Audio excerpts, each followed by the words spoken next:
So what's up, you guys? Hold on.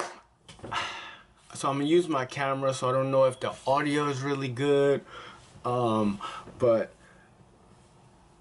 I don't really. Okay, so welcome to the first kind of like story into my recovery life. The first thing I want to talk about is when I realized last night I wasn't really a good father. And I wasn't there mentally. And I wasn't there emotionally with my kid's mother. I'm gonna keep her name discreet. But most likely people gonna find out what her name is. But here's the thing. I was watching a video last night and I noticed YouTube was like, we strike this video, and I was like, why did they strike a video? Like, what did I do wrong? Now, you know. So I seen a video of my son. So I'm like, wait a minute. It's just my son dancing or something. So I was watching a video, and I was talking to Jaden, and which, by the way, I was not a great father to Jaden. I was physically there, but mentally was not there because of the drugs that I say like 19. I'm gonna start at 19, okay? Where I have fully in my head right now know where everything just went shit, right? But so back to the story. I was watching a video, and in that video, I verbally abused my kid's mother. I was like, I told Jaden, I was like, what are you gonna do?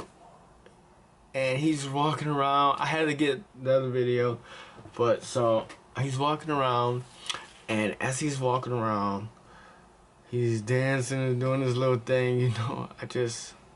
I'm glad I have this memory because I wouldn't have remembered it without the video. So after I'm watching the video, Jaden picks up an Elmo book that he loved. He loved his Elmo book. I remember that. His grandma got it for him. She's deceased right now. That's on his mother's side.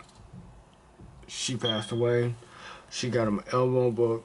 And so he picks up the book, and at the time I really wasn't trying to read. I wasn't trying to do none of that. So I told him to take the book to his mother.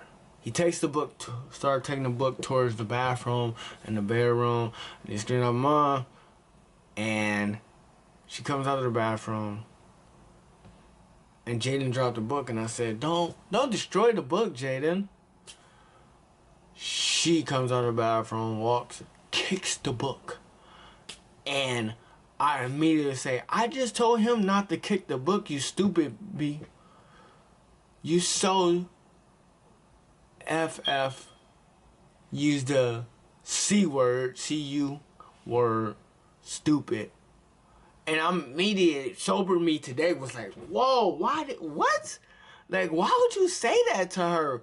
Especially in front of your son, like, you tweaking. And of course I was tweaking because I was on drugs then, you know? And so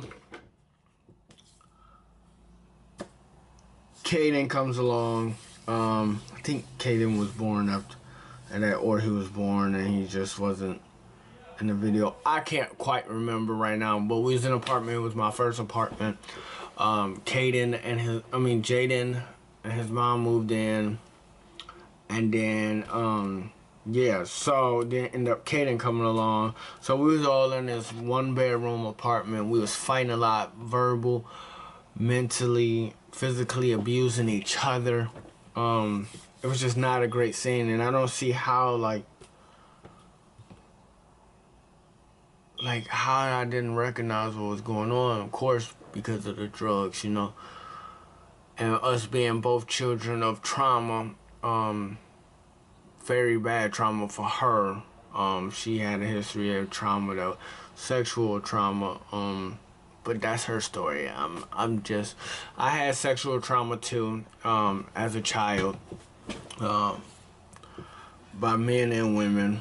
So I'm kind of being like very vulnerable with you guys. So, so needless to say, Kaden ended up coming along.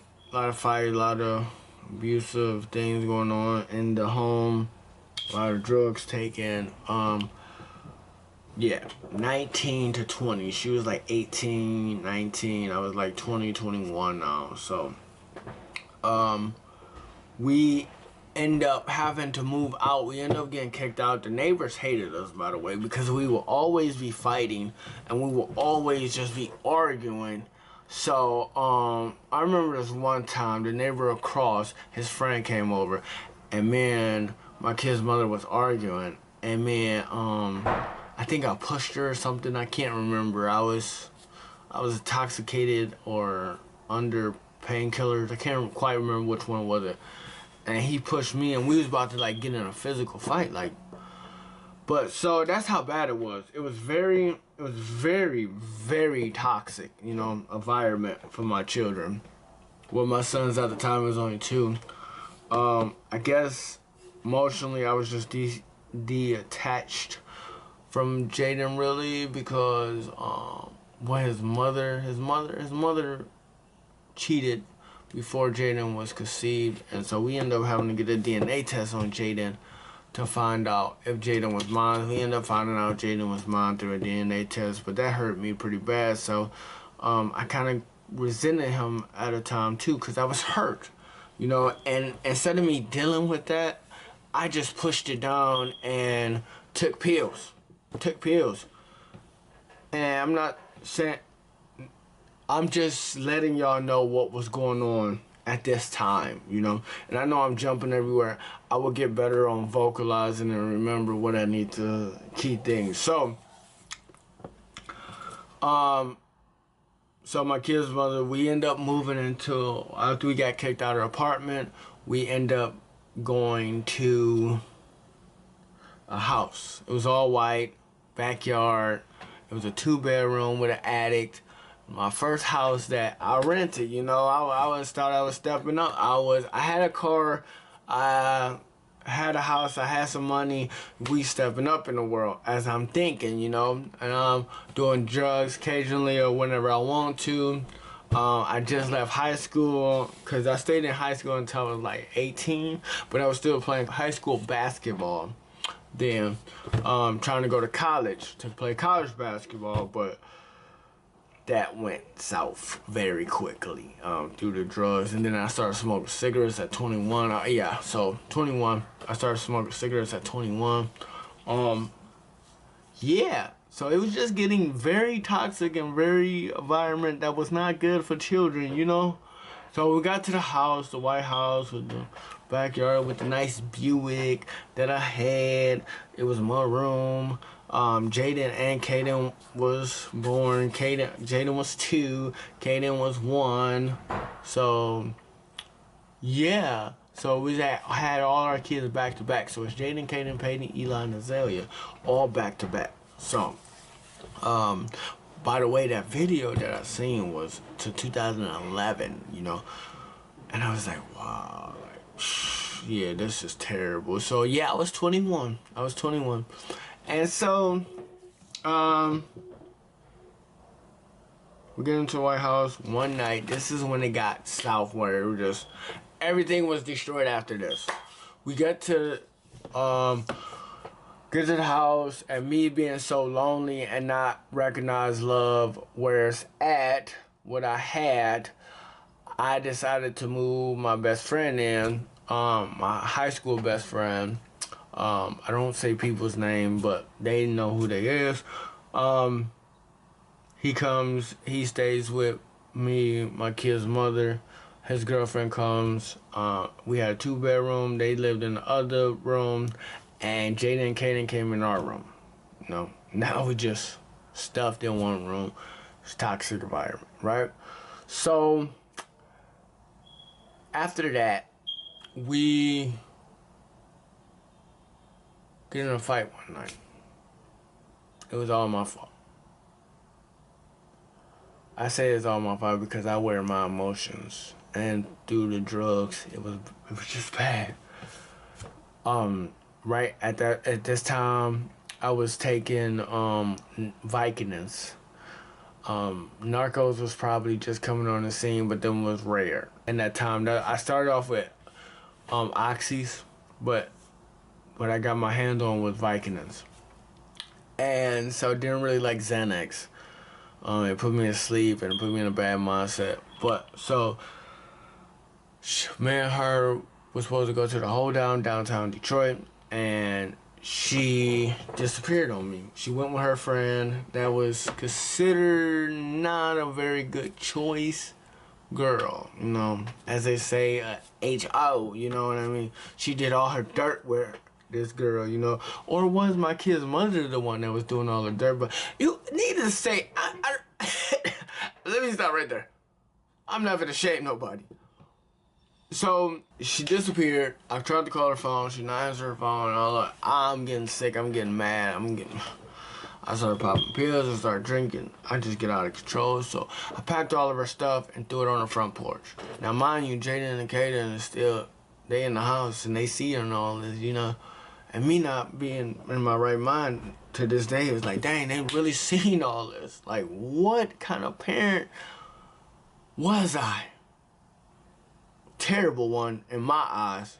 Terrible one. Like, just effing terrible. Like, wow. But I threw all her stuff out. She came home finally. She left at 11 o'clock p.m. Didn't get home until like at least 12:01. Drunk as hell, right?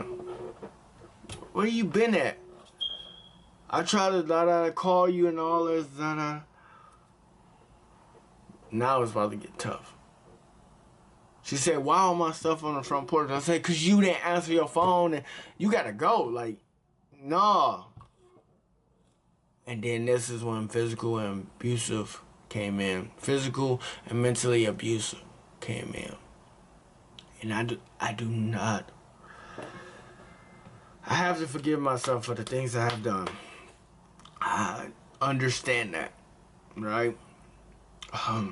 It's just hard. So it's tough sometimes because the things I did wasn't right. So physically I abused her, mentally I abused her. I was like, well, you gonna stay in this effing house? You gonna wash these dishes? Like, physically I probably like hit her. It was just bad. Being consumed by the drugs and not emotions was not good. So sexually abused too. She was drunk. So yeah. The next morning she said, oh, I was playing a game. She was like, oh, remember last night what you did, what you said, such, da. I was like, yeah, I ain't trying to hear all that. Leave me alone. So, I think I was withdrawn at the time. I ain't trying to hear none of that. I'm just gonna play the game. She started messing with me. Finally, I pushed her. She's like, do it again. I dare you, da. And she kept going, and then I slapped her. Open hand slapped her. She ran out the house. And I did this in front of Jaden.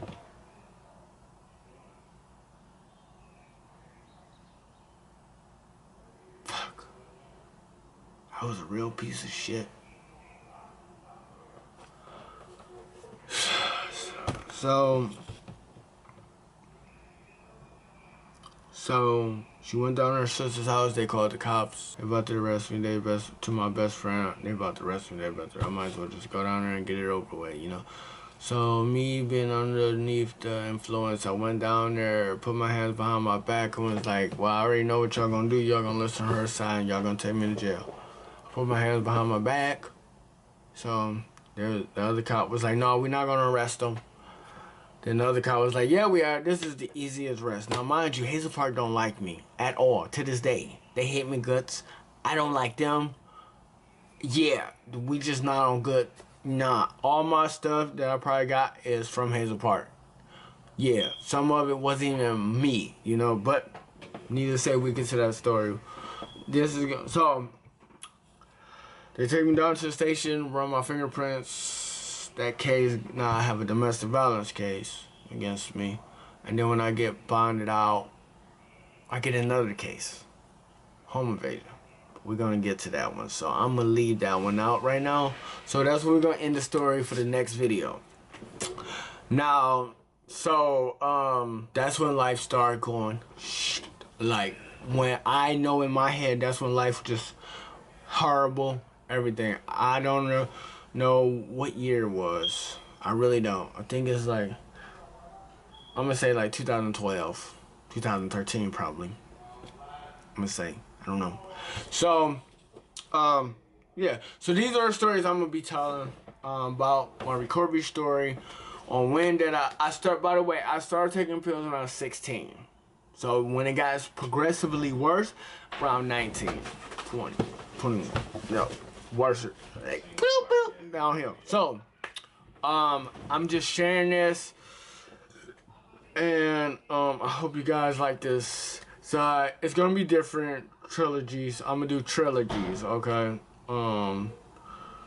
Of different stories, different parts, so it won't just be like boom boom. It's gonna be different stories and different stuff.